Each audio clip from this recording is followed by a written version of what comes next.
Assalamualaikum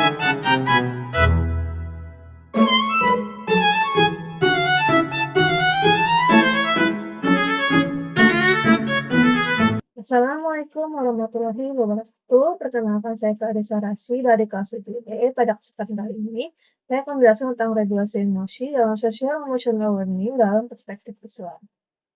Nah, dalam kehidupan sehari-hari, manusia tidak terlepas dari berbagai emosi seperti marah, sedih, kecewa, ataupun senang. Dan takut juga. Kemampuan untuk mengelola emosi tersebut dikenal sebagai regulasi emosi yang merupakan bagian penting dari social emotional learning atau SEL. Regulasi emosi membantu individu dalam merespon situasi secara tepat, tidak berlebihan, dan tetap mempertimbangkan nilai moral serta sosialnya. Dalam Islam, pengelolaan emosi telah diajarkan sejak lama melalui Al-Quran dan hadis. Islam memandang emosi sebagai fitrah manusia, namun harus diarahkan agar tidak menimbulkan perilaku yang negatif yang merugikan diri sendiri maupun merugikan orang lain. Dalam konsep regulasi emosi dalam SEL, regulasi emosi merupakan kemampuan seseorang untuk mengenali emosi yang dirasakan, yang berarti seseorang dapat merasakan serta mengenali emosinya di dalam diri. Lalu ada memahami penyebab munculnya emosi, berarti seseorang dapat memahami dan mengetahui penyebab munculnya emosi di dalam dirinya sendiri. Lalu ada mengendalikan ekspresi emosi secara tepat, berarti seseorang dapat mengendalikan ekspresi merasa mereka saat emosi dengan cara yang tepat.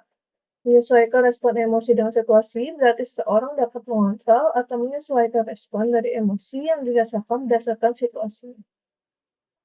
Dalam konteks SEL, regulasi emosi berperan penting dalam membangun hubungan sosial yang sehat, pengambilan keputusan yang bijak, serta pengendalian diri dalam diri individu.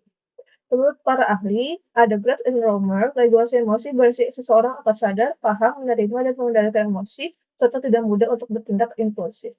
Lalu ada Gross, regulasi emosi, cara kita untuk mengatur jenis intensitas dan lama emosi yang dirasakan. Ada menurut Davis, orang dengan regulasi emosi yang baik bisa tetap tenang dan fokus meski dalam tekanan emosional dalam dirinya. Contohnya nih, kayak seorang mahasiswa mendapatkan nilai ujian rendah dan merasa kecewa ataupun marah dalam dirinya. Regulasi emosi membantu mahasiswa untuk tidak melampiaskan amarahnya kepada dosen atau menyalahkan temannya, melainkan melakukan evaluasi penyebab kegagalan dan menyusun strategi belajar yang lebih baik. Regulasi emosi dalam perspektif Islam, Islam mengajarkan bahwa emosi harus dikendalikan dengan kesabaran dan kesadaran diri. Hal ini tercermin dalam firman Allah, yaitu, dan orang-orang menahan amarahnya dan memaafkan kesalahan orang lain. Allah mencapai orang-orang yang berbuat kebaikan dalam surat Al-Imran ayat 124. Ayat tersebut menunjukkan bahwa kemampuan mengendalikan emosi, khususnya amarah, merupakan perilaku yang bernilai tinggi di dalam Islam. Rasulullah SAW juga menjelaskan bahwa kekuatan sejati bukan terletak pada fisik, melainkan pada kemampuan mengendalikan emosinya. Dalam sebuah hadis disebutkan bahwa orang yang kuat adalah orang yang mampu menahan dirinya ketika sedang marah.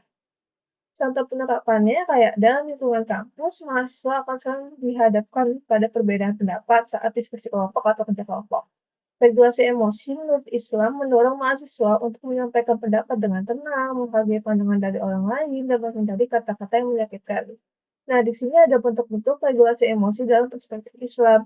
Yang pertama, menyucikan jiwa atau tazkiyatun nafs melalui taubah. Regulasi emosi dapat membantu seseorang untuk membersihkan hati dari kesalahan. Lalu ada zikir. Regulasi emosi dapat membantu seseorang dalam menenangkan jiwanya di dalam dirinya. Lalu ada tawakal. Regulasi emosi dapat membantu seseorang untuk menyerahkan hasilnya kepada Allah. Ada juga untuk mengolah qalb atau hati. Qalb itu artinya berubah-ubah, maka manusia perlu menjaga dan mengendalikan hatinya. Al-Quran memakai kata qalb sebagai akal dan pemahaman, dan mengambil kata sadr, hawa nafsu, dan amarah. Yang berarti akal dan iman harus mengendalikan emosi, bukan malah sebaliknya. Ketenangan adalah buah dari regulasi emosi. Ketika hati bersih, maka seseorang akan lebih tenang, lebih sabar, lebih stabil emosinya. Sebagaimana Allah berfirman, Allah menurunkan ketenangan ke dalam hati orang-orang beriman sesuai dengan surat Al-Fat ayat 4. Ini ada juga hubungan regulasi emosi dengan kehidupan sosial, yaitu kemampuan regulasi emosi memiliki dampak langsung terhadap kualitas hubungan sosial. Individu yang mampu mengelola emosi cenderung akan lebih mudah bekerja sama dengan orang lain, tidak mudah konflik dengan orang lain, dan mampu menyelesaikan masalah secara konstruktif dengan orang lain. Di dalam Islam, hal ini sejalan dengan konsep akhlak mulia, yaitu perilaku yang mencerminkan kesabaran, empati, dan pengendalian diri. Contohnya dalam kehidupan sehari-hari, ketika seseorang mendapat kritik dari teman atau atasannya nih, regulasi emosi membantu individu untuk tidak langsung tersinggung, tetapi menjadikan kritik itu menjadi bahan evaluasi di dalam dirinya. Jadi, regulasi emosi ini merupakan keterampilan penting dalam kehidupan modern dan memiliki keselarasan yang kuat dengan ajaran Islam. Islam tidak menolak emosi, tetapi mengarahkan emosi untuk dikelola dengan cara yang bijak dan bermakna.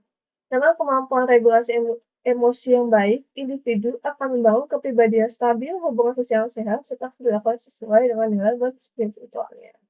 Baik, penjelasan saya sampai di sini. Wassalamualaikum warahmatullahi wabarakatuh.